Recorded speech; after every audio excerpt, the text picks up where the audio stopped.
Paz y bien, hermanos.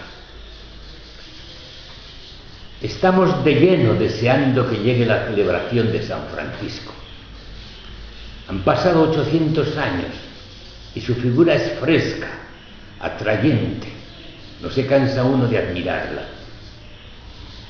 Es que hizo a los hombres soñar en que somos hermanos, en que formamos una familia. Y ese sueño no ha caducado.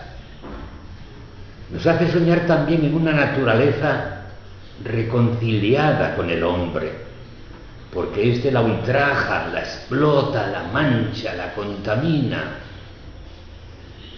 ¿Cómo llega Francisco a ver al hombre y a la naturaleza como hermanos, necesitados de amor y de cuidados, con empeño y con dedicación? Es que Francisco, no sé cómo decirlo, pero me tengo que exponer a decirlo desde lo más íntimo y profundo de mi ser, desde mi conciencia.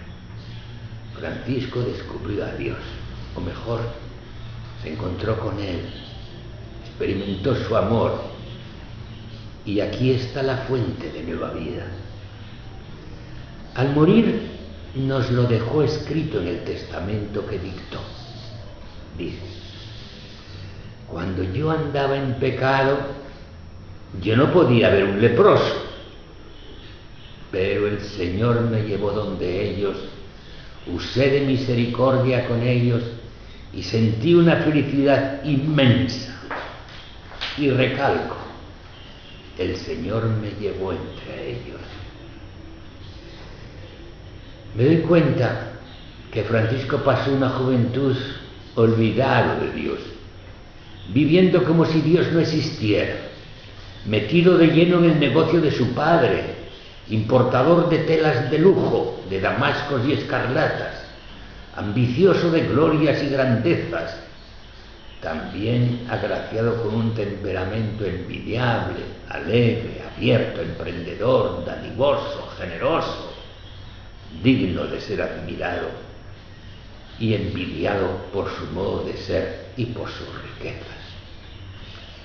Digamos que a pesar de tenerlo todo lo que un hombre puede aspirar a tener en la vida, esta no le sonrió. A los 21 años, Francisco va a la cárcel, es hecho prisionero. Se había alistado en las tropas de su pueblo para luchar contra su ciudad vecina, Perusa, pero perdieron la batalla. Fue hecho prisionero, cautivo, encerrado, sin libertad, por meses.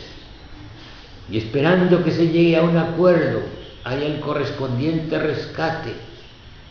Fue un año perdido, podrido en una mazmorra. Qué largo es el día y qué larga es la noche. Cuántas horas para pensar en todo lo posible, también para pensar en Dios, en la propia vida, en el futuro.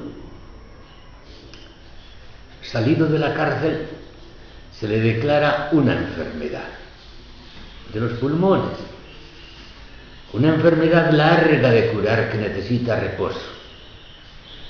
Y en la enfermedad igualmente el día y la noche se hacen largos, interminables. ¿Y cuánto suelen pensar los enfermos? Francisco también. Y sus sueños de grandeza, de gloria, de honor, de riquezas, curado, finalmente, esos sueños vuelven de nuevo. Se presenta la oportunidad de alistarse al ejército del conde Gentile para ir a la conquista de la Pulla, y después, sueña Francisco, volver como caballero, lleno de honores y gloria. Pero ya de partida y en la primera noche, Francisco se queda perplejo, intranquilo, a causa de un sueño que le afecta profundamente. ¿Será ese sueño reflejo de todas las inquietudes que lleva por dentro? Pues seguramente. De todas formas, escucha en el sueño que se le dice: Francisco, ¿quién te va a pagar mejor, el amo o el siervo? Pues el amo. Y entonces, ¿a quién vas a servir? ¿Y qué hago? Vuelve a Asís, allí se te dirá lo que has de hacer. Y Francisco se decide por abandonar la empresa y sus sueños de grandeza y gloria. Esto es fuerte. Está tomando decisiones desde muy dentro de su ser y de su corazón. Esto no se improvisa. Por Francisco deben estar pasando muchas cosas, pero lleva la certeza interior de aquella voz que le ha dicho que se le dirá lo que ha de hacer. Como que sin quererlo esta situación le lleva a orar, a pedir a Dios su luz, su intervención.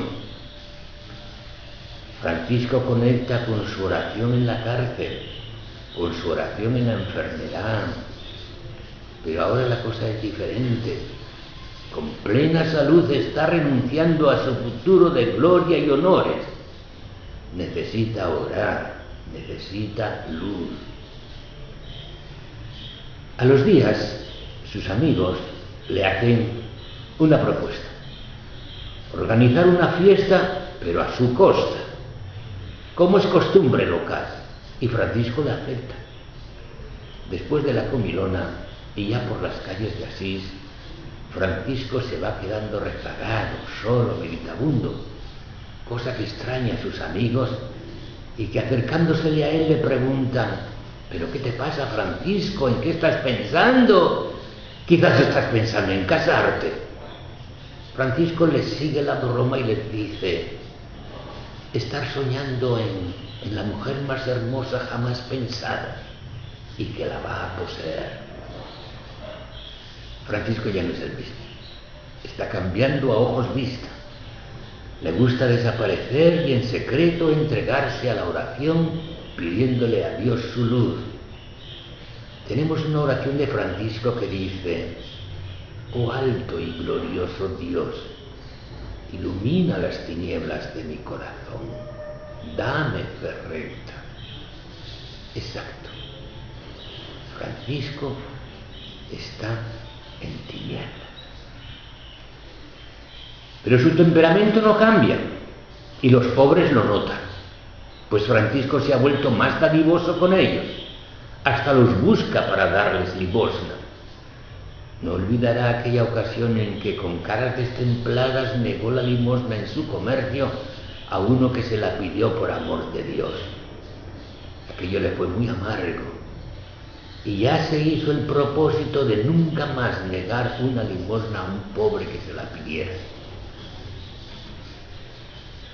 Con los enfermos de lepra tenía un problema especial. No los podía ver ni soportar. Le daban asco. Pero el Señor me llevó entre ellos. Hemos dicho que mandó escribir en su testamento. ¿Y de qué manera? Un día de camino y a caballo se encontró con uno de ellos. Todo pasaría por su mente, pero se sobrepuso a sí mismo. Bajó del caballo, se acercó al leproso, le dio una limosna y lo abrazó. Después se fue. Pero advierto, jamás en su vida había tenido una dulzura y una felicidad tan grande. Había ayudado y abrazado a un hermano, hijo de Dios como él. Francisco, a solas, lloró de alegría. Y se hizo amigo de los leprosos. Fue al leprosorio a llevar limosna, y a todos y a cada uno le entregaba él mismo su limosna. Esto cambió su vida y su futuro. Visitaba a los leprosos, iba a los leprosorios, y en cualquier ciudad que le tocara pasar, llegaba a hospedarse en ellos y ayudaba a servirlos. Francisco necesitaba la oración, más oración, y la buscaba. Tenía un amigo que le acompañaba mucho y habían descubierto una cueva en el campo apropiada para retirarse allí sin que nadie supiera dónde estaba. Y Francisco se retiraba allí a orar y su amigo le esperaba afuera. ¿Cómo estaba cambiando Francisco? Cuando su padre lo buscó, en esta cueva se escondió. Los pobres, los leprosos, se habían convertido en el punto de mira de Francisco. Sobre ellos volvía su pensamiento y su oración. Era bueno con ellos, los ayudaba cuanto podía. Digamos que Dios a través de ellos lo estaba hablando, lo estaba guiando. Un día entró a una capilla antigua y desvencijada que se llama de San Damián, en el camino que va de Asís a Santa María de los Ángeles. Tenía ganas de orar y arrodillado ante la imagen de Cristo le suplicaba: Señor, ¿qué quieres que haga? Escuchó que el Cristo le hablaba: Francisco, repara mi iglesia que se derrumba. Sí, mi Señor. Y pensó que se trataba de recomponer la capilla y comenzó a trabajar por ella y buscar y pedir piedras para ella. Cuántos se le rieron y se mofaron de él en su pueblo. Otro día se fue a Spoleto con mercadería y lo vendió todo, hasta el caballo. Tenía así bastante dinero para los pobres, para la capillita de San Damián. Y fue a entregarle la plata al sacerdote, pero este no la quiso, pues no podía ser verdad tanta generosidad. Esa plata no podía estar limpia. Su padre ya no hacía carrera con su hijo, que malgastaba la plata de su negocio, de su comercio. Lleno de iras lo buscaba desesperado sin poderlo encontrar, pues Francisco se ocultaba, sabía de las iras de su padre. Aquella fue una historia trágica, la que tuvo Francisco con su padre, porque éste lo llevó a juicio ante el obispo, pues ya Francisco había que considerarlo como un hombre consagrado a Dios. Ante el obispo, el padre de Francisco le exigió sin compasión todo: sus telas, su plata y hasta sus vestidos.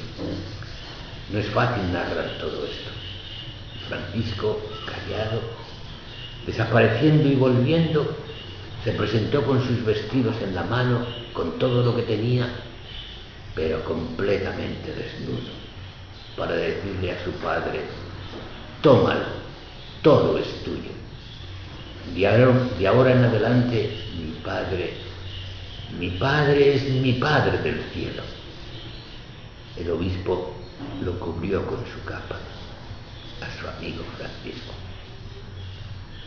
Como que aquí se consuma todo el proceso de cambio y conversión de Francisco. Cuánto ha cambiado en estos 2 últimos años. Y ahora se encuentra solo en la vida. Digo más, no está solo. Está totalmente acogido y en manos de su Padre Dios. Francisco se vuelve a la capillita de San Damián que está reparando y le pide al señor cura que le deje estar y vivir allí. Tiene mucho que hacer: recuperar la capillita, ir a mendigar las piedras y las ayudas para concluir su obra. Pero Francisco, en definitiva, está solo. Todavía no tiene hermanos. Todo esto ustedes lo pueden leer en internet. Búsquenlo en la leyenda de los 3 compañeros o en la primera vida de Tomás de Celano. Paz y bien, hermanos.